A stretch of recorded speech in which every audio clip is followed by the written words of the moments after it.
નમસ્કાર મિત્રો, હું છું ગૌરાંગ પટેલ. તો આજે ઘણાના સ્ટેટસમાં હેપી મધર્સ ડે ને એવા સ્ટેટસ જોયા, એટલા માટે વિડીયો બનાવું છું. કેમ કે જ્યારે વાત ભારતીય સંસ્કૃતિ ને સનાતન સંસ્કૃતિની આવે ને એટલે પછી મારે અમુક વાર જ્યારે સંસ્કૃતિ ખોટી દિશામાં જતી હોય ને એટલે મારે વિડીયો બનાવવો પડે. હકીકતમાં મધર્સ ડે ને ફાધર્સ ડે શું છે તમને ખબર છે? આ મધર્સ ડે અને ફાધર્સ ડે છે ને એ ફોરેન કન્ટ્રીમાં ઉજવવામાં આવે. એનું કારણ છે કે ત્યાં ને જનતા છે ને લીવ ઇન રિલેશનશીપમાં રહે છે, એટલે કે લગ્ન વગર પતિ પત્નીની જેમ રહે છે.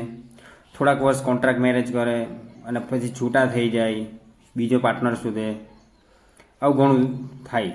હવે તે જ્યારે આ લોકો કોન્ટ્રાક્ટ મેરેજ કરે, લીવ ઇન રિલેશનશીપમાં રહે છે, ત્યારે જે બાળક પેદા થાય છે, બરાબર, હવે બાળક કોની કસ્ટડીમાં જાય? કોઈ દયાળુ માયાળુ હોય એ પોતાના કસ્ટડીમાં રાખે. પણ મોસ્ટલી કેવું હોય કે જે બાળક એવા જન્મેલા હોય ને એને કોઈ બોસ્ટલ સ્કૂલ કે ગમે તે આવી જે છાત્રાલય હોય એ લોકોને મનપસંદ એ છાત્રાલયમાં એ લોકો ભણવા માટે મૂકી દેતા. ને ત્યાંની સરકાર તો એ લોકોનો ખર્ચો ઉઠાવે છે. જ્યાં સુધી ત્યાંના કોઈ બી યુવાન યુવતી નોકરી ના લાગે ત્યારે સરકાર જ ખર્ચો ઉઠાવે છે. એટલે ત્યાં આવી સ્કૂલોમાં રહીને ભણે છે, બરાબર. તો મધર્સ ડે અને ફાધર્સ ડેના દિવસે તેના ઓરિજિનલ જે મૂળ માતા પિતા એને મળવા જાય છે. એટલે તેના માટે એ લોકો મધર્સ ડે અને ફાધર્સ ડે ઉજવતા હોય છે, બરાબર. તો એ લોકોના માટે આ મધર્સ ડે અને ફાધર્સ ડે છે. બાકી આપણે ભારતીય સંસ્કૃતિમાં તો આપણે કાયમ માતા પિતા સાથે આજીવન રહીએ છીએ, મરે ત્યાં સુધી, બરાબર. પોતાના ભાઈઓ જોડે રહે છે, બરાબર. વાઇફ ડે લોકો ઉજવે.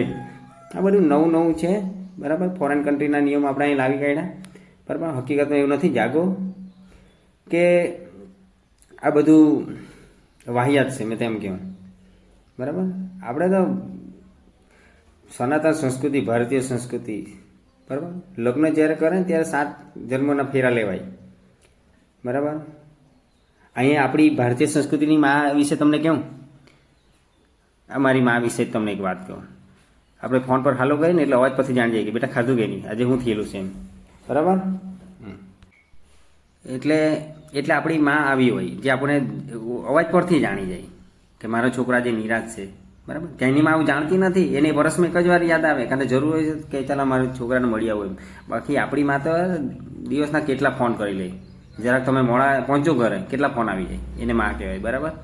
અને એ માને આપણે કાયમ હાથે રાખતા હોય પરિવારની અંદર કાયમ માટે, બરાબર.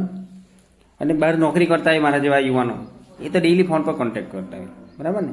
તો એ લોકો ફોરેન કન્ટ્રી માટે આ બધું છે. મધર્સ ડે ને ફાધર્સ ડે આપણા માટે નથી. એટલે ખોટો મેસેજ ના પહોંચાડો. જગ ભણેલા છો તો જગ જાગી જાઓ. ધન્યવાદ.